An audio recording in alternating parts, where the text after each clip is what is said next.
मीरपुर नाम के शहर में तेजस अपनी पत्नी नीरू के साथ रहता था। पति पत्नी दोनों ही नौकरी करते थे। एक दिन तेजस गांव अपनी माँ के पास फोन करता है। हेलो, प्रणाम माँ। जीते रहो माँ, तुम दादी बनने वाली हो। अरे वाह, ठीक है बेटा, मैं कल ही आती हूँ। जब माँ जी शहर पहुंची तो बेटे बहू ने बहुत अच्छे से स्वागत किया। लीजिए माँ जी, चाय। अरे गर्मा गर्म पकोड़े ले आओ माँ के लिए। नीरू रसोई में गई और 2 मिनट में ही पकोड़े ले आई। जी ये लीजिए। बहू जादू से बनाए हैं क्या? अभी तो रसोई में गई थी। यम्मी। माँ जी, शीला रसोई में पकोड़े तल रही है, मैं बस लेकर आई। हे भगवान, मेरा धर्म भ्रष्ट कर दिया तूने। अब तो गंगा जल से शुद्धिकरण करना होगा। दूसरे दिन, माँ जी मैंने नाश्ता बना दिया है, ऑफिस जा रही हूँ। पर अभी तो घर का सारा काम पड़ा है। शीला आती ही होगी, झाड़ू पोछा बर्तन कपड़े वो सब कर लेगी।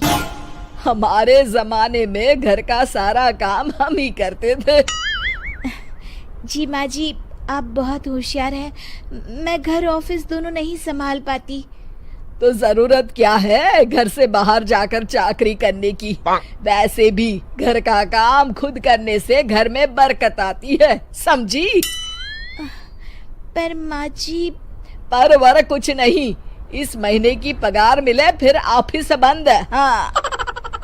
रात को नीरू तेजस से कहती है, सुनिए जी, माँ जी बोल रही थी कि मैं नौकरी छोड़ दूं। वैसे ठीक ही तो है, अभी तुम्हें आराम की जरूरत है। फिर भी आराम कहाँ, शीला को छुड़ाने के लिए बोल रही थी। तो अब 24 घंटे में इतना काम तो कर ही सकती हो। पर जॉब पसंद है मुझे, घर पर मन नहीं लगेगा। अगले दिन जब दोनों ऑफिस के लिए निकल रहे थे, मेरी तो कोई कीमत ही नहीं है इस घर में।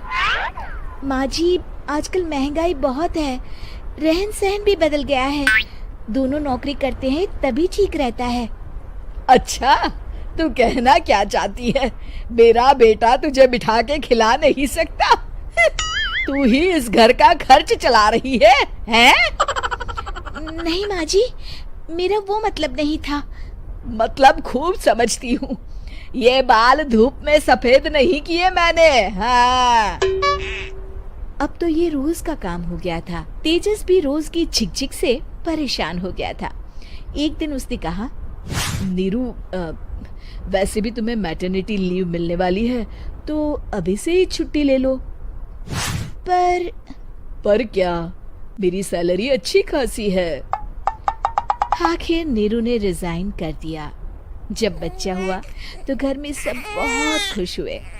कुछ दिनों बाद तेजस फाइल देख रहा था।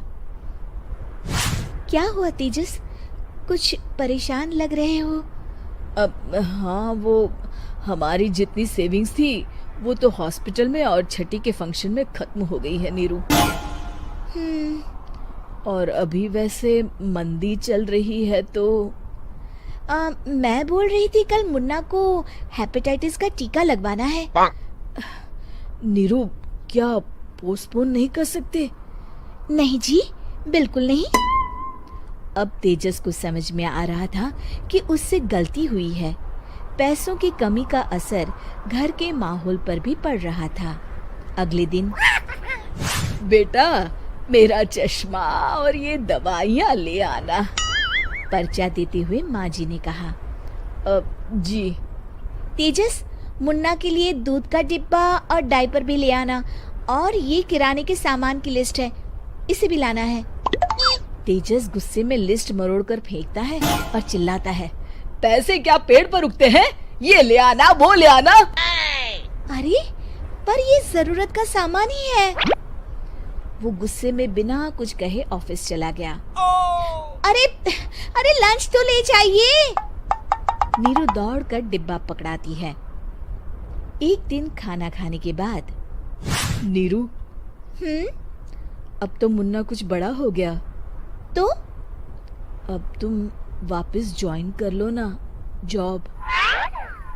पर इस रिसेशन में जॉब मिलना बहुत मुश्किल है। ट्राई तो करो।